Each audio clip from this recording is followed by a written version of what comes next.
Eu vou conversar com você, Ivan, sobre os Estados Unidos que estariam prontos para atacar o Irã, outro tema gravíssimo. A informação é de várias fontes do governo norte-americano e do Congresso. Segundo essas fontes, uma operação de larga escala está próxima de ocorrer contra o regime iraniano. É isso? Daniel, notícia urgente hoje é que não está faltando no mundo, viu? Nós temos a confirmação e também através da emissora CBS News de que do lado militar, o Pentágono estará pronto já neste fim de semana para executar uma eventual ordem dada pelo presidente americano Donald Trump de uma operação em grande escala contra o regime iraniano, que possivelmente contaria também com o apoio de Israel. A atual concentração de forças dos Estados Unidos no Oriente Médio, Daniel, é a maior já realizada por parte dos americanos desde 2003. E por que este ano em específico, Daniel? Foi o ano da invasão ao Iraque. Há quem acredite que essa operação, inclusive, esse contingente, ele seja maior do que o de 2003, diante das últimas movimentações militares que nós acompanhamos. O lado israelense também se prepara. O equivalente à Defesa Civil de Israel já emitiu alguns alertas, orientando a população para que acompanhe as atualizações, justamente porque se os Estados Unidos atacarem o Irã, acredita-se que o Irã, em represália, ataque Israel. E possivelmente também Israel fará parte do ataque, como eu disse, né? Então existe essa preocupação também. Uma informação também de agora há poucos minutos, o primeiro-ministro da Polônia, Donald Tusk, alertou seus cidadãos que deixem o Irã imediatamente. Ele provavelmente tem alguma informação de bastidor, né, justamente sobre a possibilidade de um ataque americano ao Irã, e ele está pedindo, então, que os cidadãos poloneses deixem o país, porque pode ser que nos próximos dias não seja mais possível realizar esta evacuação. Do lado iraniano, Daniel, essa semana, algumas autoridades que participaram das negociações com os Estados Unidos na Suíça chegaram a declarar que as conversas tinham dado frutos e que eles poderiam avançar, mas aparentemente não é o caso. O presidente iraniano, ontem à noite, admitiu publicamente que existe uma divisão dentro do país, não é? Ressaltando a questão das manifestações que aconteceram em janeiro, mas que ele estaria pronto para morrer como um mártir, ou seja, dando aí também uma indicação de um possível confronto com os Estados Unidos. Então, Daniel, o Gerald Ford, que é o Geraldão, que ficou conhecido aí no Brasil, né, que operou no Caribe até a captura de Nicolás Maduro, ele, no domingo, deve chegar em uma área onde os aviões que ele transporta possam realizar operações de ataque ao Irã e de defesa a Israel. Agora, Daniel, se eles estão dizendo no domingo, vale lembrar que essa é uma operação militar que requer sigilo. Possivelmente, nós podemos presumir, então, que o Geraldão esteja apto a atuar antes de domingo. Eles dizem domingo justamente até mesmo como uma ação de despistagem. No meio dessas informações, nós tivemos a confirmação de que o secretário de Estado, Marco Rubio, deva visitar o primeiro-ministro Benjamin Netanyahu de Israel no próximo dia 28. Agora, Daniel, hoje é dia 19. Daqui até o dia 28 tem muita coisa para acontecer e pode ser que o anúncio desta visita de Marco Rubio a Benjamin Netanyahu também seja ali uma operação de despistagem por parte dos americanos. Uma coisa é fato, a preparação, Daniel, que os Estados Unidos estão fazendo não é para um ataque pontual como foi em junho, com os B-2. Trata-se de uma operação de larga escala que pode durar até semanas, Daniel. O Marcelo Rocha Monteiro tem um ponto para a nossa conversa contigo, Ivan. Eu tenho vários, na verdade. Bom dia, Ivan. Sabe-se que em 1979, o que decidiu a questão da queda do regime do Shah e a implantação da teocracia islâmica do Ayatollah Khomeini foi uma posição, digamos assim, de neutralidade do exército iraniano que não se dispôs a defender o regime do Shah naquela ocasião. Então, eu queria saber de você o que se comenta hoje sobre a posição das Forças Armadas, não da Guarda Revolucionária Islâmica, mas das Forças Armadas regulares do Irã. E também queria saber, você falou do Gerald Ford, já tem um porta-aviões na área, não tem? O Abraham Lincoln já está por ali? E se essa posição dos porta-aviões americanos seria algum lugar no Golfo Pérsico, né? Me parece que geograficamente seria o mais, não sei, o que faz mais sentido e como é que os outros países ali do Golfo Pérsico enxergam essa possibilidade, né? Omã, Bahrein, Emirados Árabes Unidos, Arábia Saudita, e Kuwait, enfim. Então, todos esses pontos aí que eu queria saber, porque eu sei que você está sempre muito bem informado e por dentro aí dessa situação. Bom dia, professor. Olha, vou tentar tirar a nota 10. Eu estudei e tenho uma resposta para os 3 questionamentos. Vamos ver se eu consigo tirar nota 10, ao contrário de algumas escolas de samba que não tiraram muitos nota 10 ontem.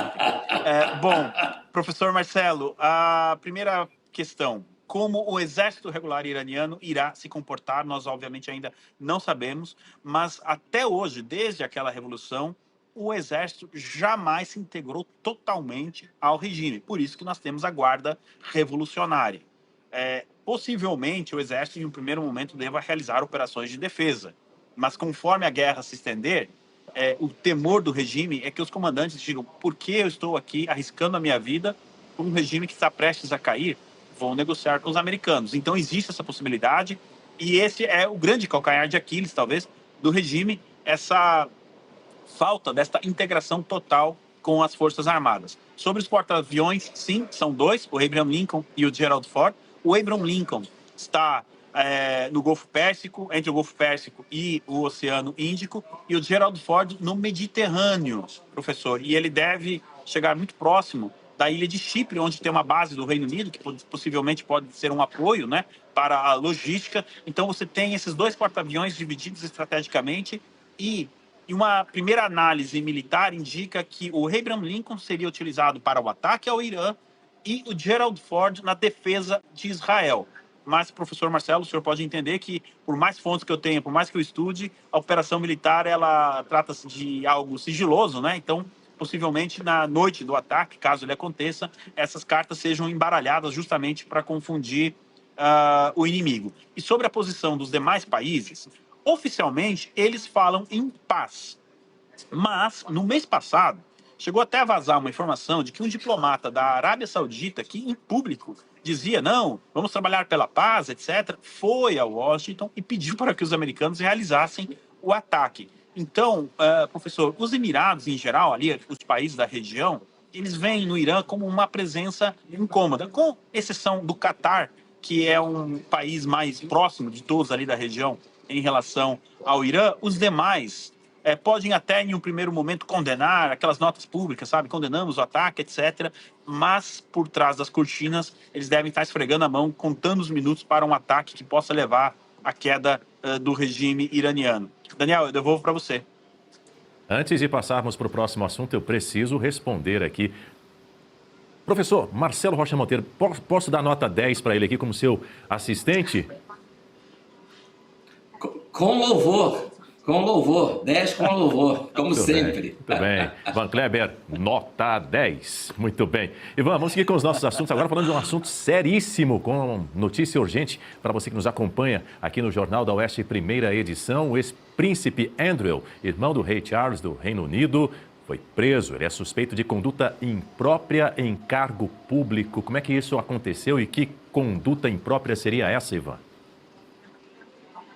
Isso mesmo, Daniel. Estamos aqui noticiando a prisão de um ex-príncipe, irmão do rei da Inglaterra, do Reino Unido e de vários outros países, do qual ele é chefe de Estado. Um dia histórico, como eu disse, aqui no país, a prisão, então, do ex-príncipe Andrew. Sob acusação, como você bem disse, de má conduta em cargo público. Aqui eu só abro um parênteses, né? Bem que outros países também poderiam adotar essa questão da má conduta em cargo público. Bom, Daniel, a operação de hoje, realizada por policiais à paisana, que foram até a casa dele realizar a prisão, lembrando que hoje é dia do aniversário dele, foi baseada nos arquivos do caso Epstein.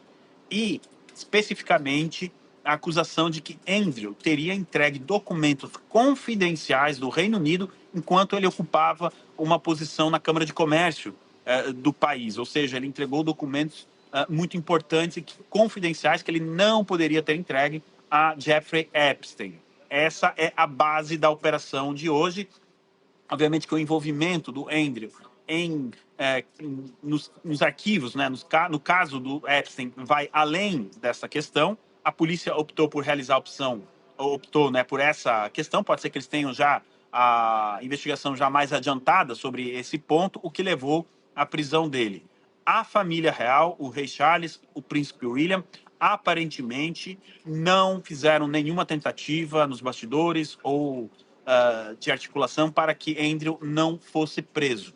Aqui existe também um senso de comprometimento com a monarquia, que ela não pode também se comprometer a ponto de defender um dos seus diante dessas acusações. Então será a justiça britânica a avaliar o caso. O Andrew teria também o seu direito à defesa, obviamente, né? Mas a família real deve se distanciar desta questão, deixando o Andrew aí, então, a resolver os problemas dele. Quem deu início justamente a essa possibilidade foi a Rainha Elizabeth. Há 4 anos atrás, ela já começou a retirar alguns títulos, alguns benefícios do Andrew, né? E, mais recentemente, o filho dela, agora Rei Charles, retirou o título de príncipe do Andrew. Daniel, eu não sei como está repercutindo a questão do caso Epstein no Brasil. Nós estamos aqui com o governo britânico na corda bamba, isso porque, conforme nós trouxemos aqui, foi indicado uma pessoa que está lá no arquivo Epstein também para ocupar o cargo de embaixador do Reino Unido nos Estados Unidos. É uma questão extremamente importante. Nós temos a prisão aí mais séria, digamos assim, desde as recentes revelações do caso Epstein. E aqui é minha opinião, Daniel, isso não é uma notícia, é uma opinião.